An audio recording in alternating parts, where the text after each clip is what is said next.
Sabi niya, sige na, bibili ko 10,000. Sabi niya, sige, papayagan kitang bilhin to, pero ano mo nang dahilan, ba't gusto mong bilhin? Sabi niya, kasi yung basura na yan, ako kasi may gawa niya. Tayo, mga basura tayo. Pero importante kasi, Panginoon ang gumawa sa atin. Hindi pinakailaman ng Panginoon kung ano yung magiging kabayaran. Kahit buhay, sariling anak ang maialay.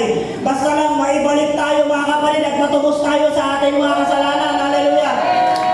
Sa mundo, pag nagkasala ka, wala ka na. Sa labas, pagkasala ka lang, lahat ng mabuting ginawa mo buong buhay, purado na.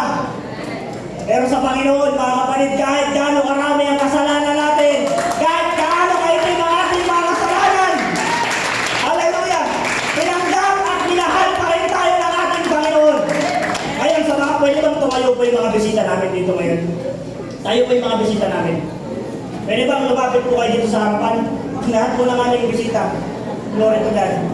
Sige lang po, mga usher, please, pag-assist po yung ating mga bisita. Ito po. Ngayon po mga kapatid, hindi po nagbibiro ang Panginoon. Meron po talagang kamatayan. Nagdarating tayo sa punto na umuwi na tayo ng Panginoon. Hallelujah. Ang tanong, matanggap ba tayo sa harapan ng ating Panginoon? Sige po, lapit kayo dito mga bisita namin. Sige po, move pa po kayo dito. Maluwag pa po dito. Glory to God. Hallelujah. Yan. Sige po. Pakimove lang yung mga chairs natin dyan. Sige po, mga bisita namin, lapit po kayo. Para sa inyo po itong celebration na ito. Hallelujah. Thank you, Lord.